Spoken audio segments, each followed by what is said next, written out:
Alright everybody, welcome back to Self-Critical, where a group of agrophobic friends get together and RP actually going outside for once. I'm your humble Dungeon Master, Andy Purcell, and this is our hapless group of adventurers. Say hello everyone. Hello. Last time we left off, we had just gotten off of the snail races at the Witchlight Carnival, and had quite a series of events unfold up until the very end, where it was quite the finish. If I remember correctly, 3 of you were just antennae to the finish line. Mm-hmm. Can you guys recall what happened? Yeah, basically rolled a natural 20 at the very end on that 3-way of going over the thing. What was that? The Queen's Gambit or whatever. Decided Queen's to Majesty Queen's was Majesty the, just like the one yeeted. Yep. Yeah, he beat me by an eyelash. Yeah. He did. He just barely crossed the finish line before you did. To the cheers and excitement of the entire crowd, you heard the stands going wild. And as things are starting to die down, you expect the cheers to die down a little bit. And then all of a sudden they start to pick up more. You can hear the very music of the entire park just seem to liven up a little bit more. The sky itself seems to become clearer as the sun is starting to set, and you see the clear night sky. You can swear you see 3 shooting stars go across the horizon, and as 2 of them start to fade, the third one finally just brightens up with a flash, and then just continues to streak across the horizon with some great final burst at the end of its life, carrying on. And with that, you realize what everyone else is cheering about. There seems to be walking down the aisle, the road, this large treant. As you guys are hopping off of the snails, this 12-foot large tree man, and you see a bunch of children running up to this fella as you guys are collecting up your things and prizes and whatnot from your snail race. And you see as I was saying, a very large 12-foot tall walking tree, garlanded in golden ribbons. He's marching down the thoroughfare. Emerald clouds swirl above the tree and rain down golden spinning sycamore seeds. Fairgoers, all the little children and whatnot, try to catch these seeds before they hit the ground, and as the seeds gently fall, a chatty squirrel scampers along the boughs of the tree, handing dandelions to select passers-by. Is there anything you guys would like to do as you see this happening, and you see all the children begin running up? I want a dandelion. Okay. You see these golden sycamore seeds spiraling down, and you see one child run and dive to grab it right before it touches the ground. And when they do, you see as soon as it touches their hand, they look down, and you see they pull up a gold coin, and they go, "Mom, I got a gold coin, Mom!" And he goes running off, super excited. So it looks like there's something magical going on. You see this squirrel scampering down to the edge of the tree limbs on this tree and handing a dandelion to a child and say, "Make a wish, make a wish." And then you'll see the child just think something really hard and blow it. And then as the tree goes along, you'll see him scamper back up, and it looks like he's plucking them out of his ear. He pulls another dandelion to a child and says, "Make a wish." And you see one of them think really hard and go, "I really want that balloon back." And he blows it, and you see the squirrel kind of chuckle a little bit. You're not supposed to say it out loud. It's supposed to be a secret. And about that time, you see just what looks like a unicorn-shaped balloon, just like barely touching the ground and skipping along, goes just out of sight. And you see the kid turn and just bolt for it as you see all of this happening. So with that in mind, you say you want to walk up to the tree, try to get you a dandelion. You see all of these sycamore seeds just scampering down just from clouds in the sky. Does anyone want to try to grab one? Sure. Yeah. As I'm walking up. Then everyone give me a roll. Roll that D20. What are we rolling? Well, I'll tell you in just a moment. You guys, just go ahead and roll the D20.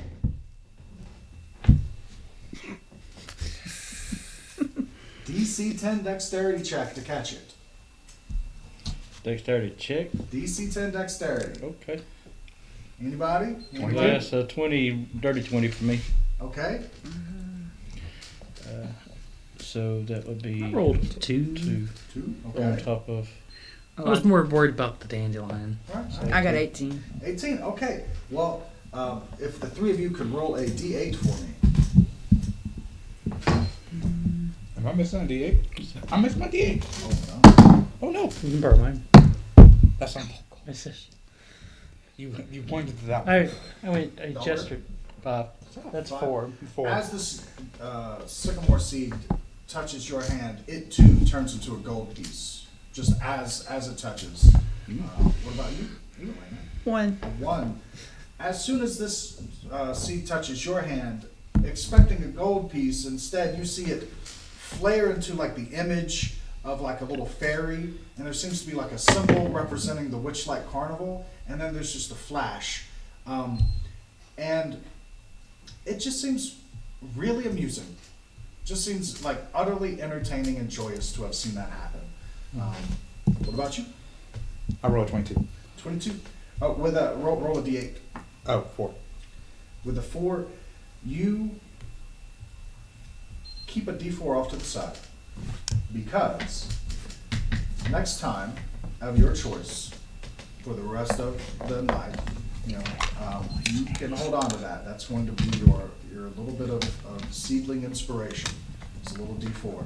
Okay. So next time you do an ability check before the next dawn, you can spend that d4.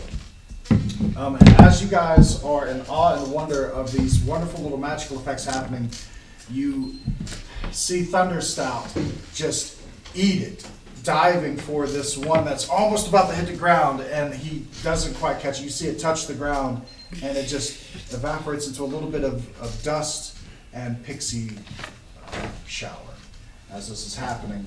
You then see the squirrel clamber down as you are trying to get back up, and it's holding out a dandelion in front of you, saying, "Make a wish."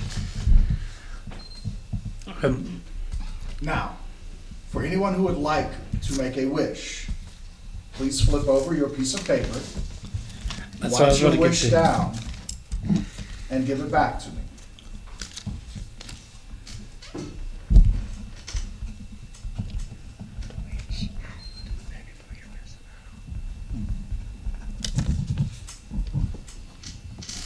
And as you guys are thinking of your wishes, and as you see Northwind walking down the rows, you see that he is making a lap of the entire carnival. He is celebrating the opening of the carnival. And these are just free gifts to everyone who is in attendance. Also, as you are enjoying this scene and you see him walking off past you, you're quickly interrupted of this beautiful moment by what seems to be a disorderly, hard to manage dwarf woman who is inside of a bubble, who is just listfully floating through the air, and it looks like she is having a very difficult time trying to make this bubble go in a direction, and it's just not working. She's just flipping ass over tea kettle and just bumbling around, and as she's about to bump into things, you see the bubble just sort of take off until finally it just deposits her safely on the ground next to where Northwind is handing out gifts. You do notice this trend of bubbles as other people, as you look up, you see people floating through the air in bubbles. Children, always single people though. It's never a group of people. And you notice that trail of bubbles coming from a teapot, a large teapot off to the side. That can't be safe. But as this is happening, and Veneer is walking up to usher you guys over to the next area, you see him touch his ear for a moment, and he mutters something under his breath. If anyone wants to try to hear what he's saying, you can roll a perception check. I will. I will assist you. I'm not sure if you can assist with that, but okay. Yeah. Not with this one. No, trying to listen. 16. 16? What you got? I got 13. 13? What's perception off again? 20. Wisdom. Oh, wisdom. 3. Or what, 23? Mm-hmm. Okay. 20. Not 20. Not 20, but 23, okay. A 20 and a 23. With the 20 and the 23, you hear him, he is speaking very softly, and there's a lot of carnival activity and excitement going on. There's cheering, there's children. You hear him start to say something about, hold on, did you say the bee side or the bee's hive? Hold on, I'll be right there. And you see him look over at you guys, and realizing the urgency of the dilemma, he says, you guys seem trustworthy enough. I'm sure you understand how the rules work here. Play fair. Everyone is watching. Have fun. If you need anything, I'm but a call away. And you see him take a big puff from his, what looks like a petrified stick that lights up on the end. He blows out a large cloud of vapor and then steps through and is gone as the vapor dissipates. Wow. And you find yourself standing next to the snail races. You hear the calliope music playing a wonderful tune. It seems to be even merrier as people are just happy and excited about this wonderful race that just happened. People were talking about, did you see the guy get ran over by the snail? It was hilarious. That thing almost jumped over the fences. By Black Beauty. Oh, look, there he is. The black snail, Queen's Majesty, yes. Oh, yeah, Queen's Majesty. Yeah. Yep. What would you guys like to do? Would you like? You okay? Cat got your tongue? I hear they have a wonderful contest of outstaring the Cyclops. I would love to challenge the Cyclops. I mean, we could. But I hear it's on the way to the anyone Pixie else Kingdom. find it weird how we was supposed to be escorted the entire night and now he just left us? I'm sure something. I'm sure he's fine. Something about bees. About this time, you see a lively jig of gnomish clowns. They're just dancing, just a little jig, and they're doing this little like line dance conga thing, and they're just working their way through the crowd, and you just see this group of gnomes, just as clowny as can be. The shoes are as big as they are tall, just clomping by, and you see them kind of working their way past you guys as you're going. Anywhere in particular you want to go? You notice probably the most popular thing at the moment is the rides. You see people lining up because it seems like they're kind of long. You use the bubble rides and the teapot and the dragonflies going by. Well, we are right beside the Hall of Illusions right here. If y'all want In to the like, Pixie do it like Kingdom. a circle. Huh? In the Pixie Kingdom. Yeah. We could do the Pixie Kingdom right quick. Yeah, we'll do like a hide and seek over there. What do They you got- think? The House of Illusion sounds really cool. But Pixie Kingdom, I'm pretty sure I'm just a little bit too big for that because I think that's kids, right? Well, it's a hide and seek. Oh, it is Well, magical. Yeah. Oh, they took it down. Yeah, I Looking think- at the I hear their hide and seek game is on point. Getting closer to the Pixie Kingdom, you begin to notice that, yes, it is a place for pixies, which are much smaller than fairies, but everything there is small, including the people. And you notice that there is a regular person-sized, human-sized, dwarf-sized, fairy-sized tables, booths, where you would get your ticket punched at. And there are drinks that are dispensed. And as you see people drink those fairy cups, they shrink down and are deposited at the entrance of the fairy section. Yeah, well, let's go do that. Let's go have fun. So, Okay, so you first, big lady. as you guys make your way over towards the Pixie Kingdom, dragonflies buzzing overhead with squealing kids enjoying the ride, balloon bubbles with people just spiraling, listfully trying to control it and just going along with the flow. I heard she sells really good progressive. If occasionally you hear the sounds of singing in the distance, some beautiful tune, the crack of some type of firework or firecracker, until you find your way to a copse of oak trees that shelter a miniaturized fairground. It's like a toy version of where you're at almost. At its heart, a hamster runs inside a tiny Ferris wheel, encircled by minuscule wagons and candy stalls. A pixie sits cross-legs in the hollow of the tree at that entrance to this realm. You see this pixie as this pixie begins fluttering up out of his seat. He introduces himself. My name is Jerry Plum, and I welcome you to the Pixie Kingdom. If you choose to enjoy our fare, please share a fairy name from here to there. If one you cannot think, please come to me. I have plenty of names on the brink. Just looks at my garbs. I'm already a fairy. And with that, he humbly asks that if you want to join in, you certainly may, but having a fairy name might get you even further in this place. Thunder Dance. Thunder Dance, that's quite a fairy name. Everybody write down your fairy name. If you can't think of one, he can gladly help you, unless you just don't want to have a fairy name. It's already a fairy name. Well, a pixie name. He looks at you and says, a pixie name. Maybe Jellybean Starfish. You know what? That sounds good. Let's go with that. Write it down. Give How me about one. You look like sizing up this muscular toned elf. Cotton Candy. That'll work. And Oh, I asked him, do I get my ticket punched by him? he does. He will. And he will punch the ticket for you. Sure, give me I can. Yours, he eyes up your dark demeanor, dark robes. We'll say Pinache. How you spell that? Panache. That's the panache of it. What's that pancake? Oh, sorry. And with that, he takes and reaches from his pouch and tosses fairy dust into the air, sprinkling it on top of each of you and himself. And as this happens, you feel a magical effect happens as you're all shrinking down to the tiny size from drinking your drinks. And for the next hour, or until you choose to leave the Pixie Kingdom, you may fly freely at the same speed as your walking speed. Looks back towards my wings.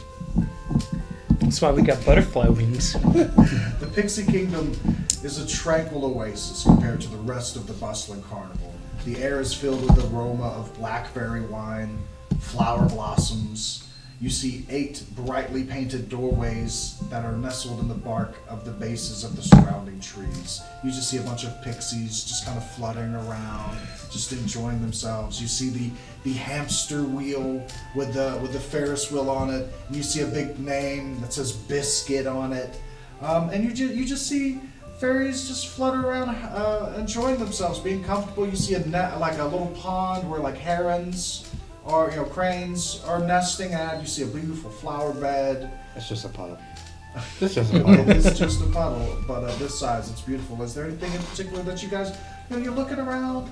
There's just places to converse and chill and to be peaceful and tranquil with the pixies. Is there anything you'd like to do? I don't know if I trust that hamster. Hey, now that I'm seeing it, he's a lot bigger now that we're smaller. Y'all want to go inside the tree? I thought you were going to say go inside the hamster. Yes, let's go inside the hamster. Why Now, not? I'm You suggesting two going- have fun doing that. Pull the old reverse card on it. I say let's go inside the tree because I don't trust the hamster yet. Something's going to happen to that hamster. I want to smell one of the big flowers. Okay. You start making your way over towards where some of the flowers are, and you see them, like the smaller ones that are closer to you, and as you go to sniff them, they tuck away and disappear into shoots into the ground very quickly, and you hear a couple of pixies laughing. But then you notice like the real flower bed where the flowers are behind it, and they smell amazing.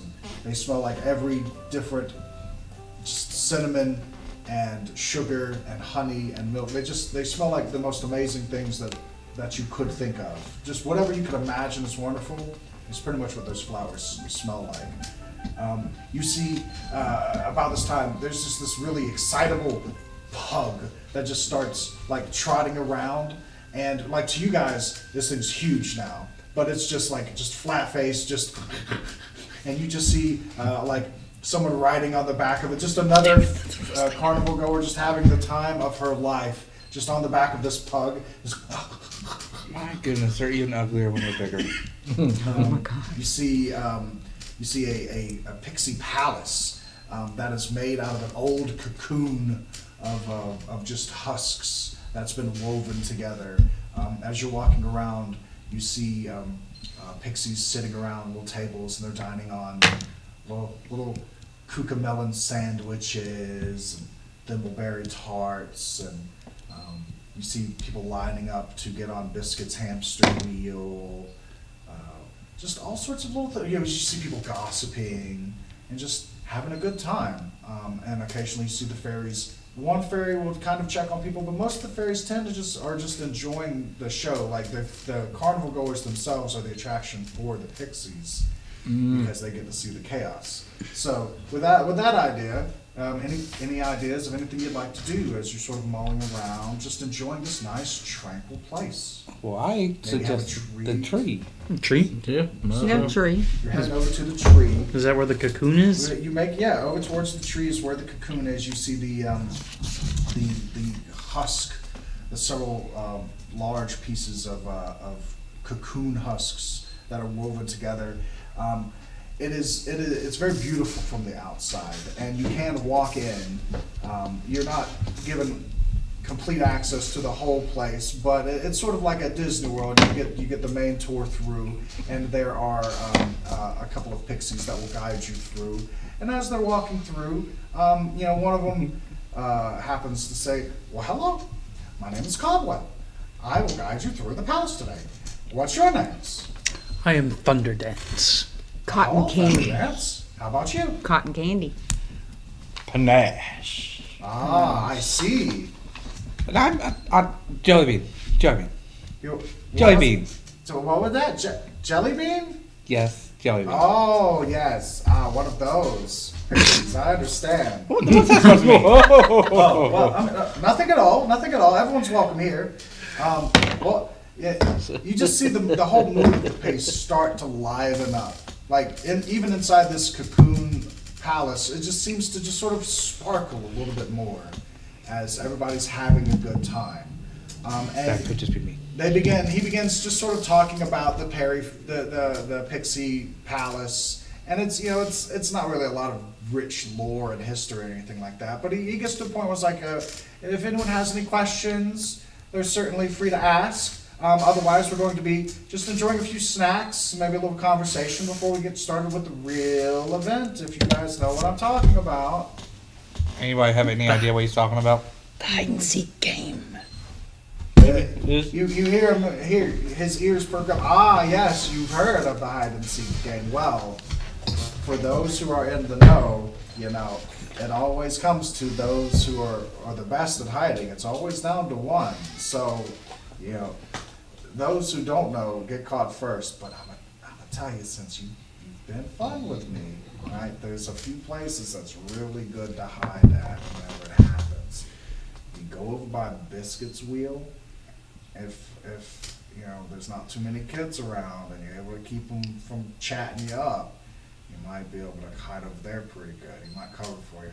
Over by the herons, they're really noisy. They love to talk, but again, if you can keep them quiet, that's a really good place to hide. And if nowhere else, just dive into that flower bed. Those flowers are so mischievous that even though they might mess with you a little bit, they love covering people up. It's just their thing.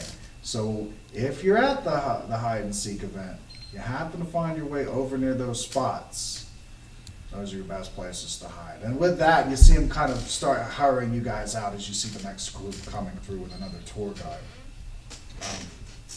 And you guys make your way out of the palace. You see, like I said, you just see fairies just chatting and gossiping and drinking and eating tarts.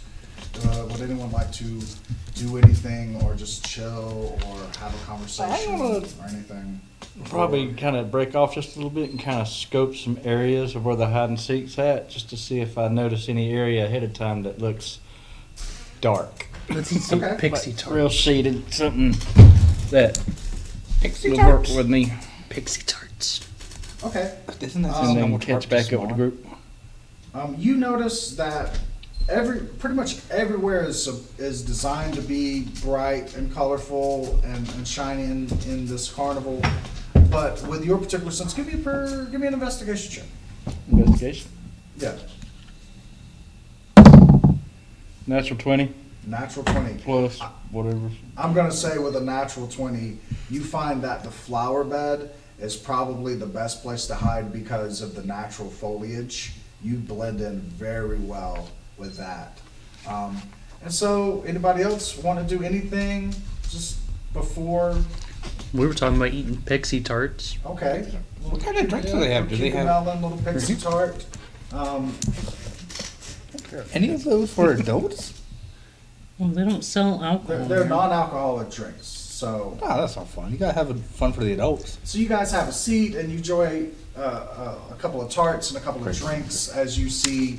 where the true sap lollipops Dahlberg began walking off and looking at the different attractions.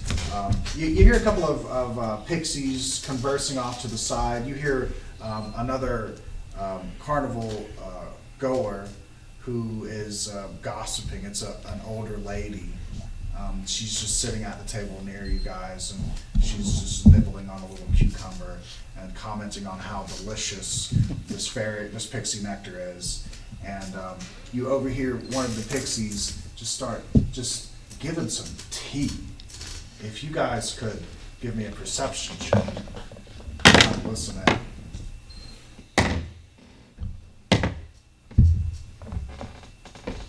13. 7. 7. Damn, you're wise. With a 13, I think I'll say you hear that. You hear the old lady mention it is a shame. It is a shame that mermaid lady and that mime man just could not get together. I'm not sure what happened, but I heard he just failed the delivery on that proposal earlier. It is just a shame. And you see the pixie just begin giggling and mention how it's a tragedy how Candlefoot lost his voice, especially at that crucial moment of love when he was proposing to Pinache. It might still just be part of his act. Who knows? If it is, it's terrible. But that's that role. That's about all you pick up of that conversation. But you guys are just enjoying. What about Delana? Anything Delana's doing over there?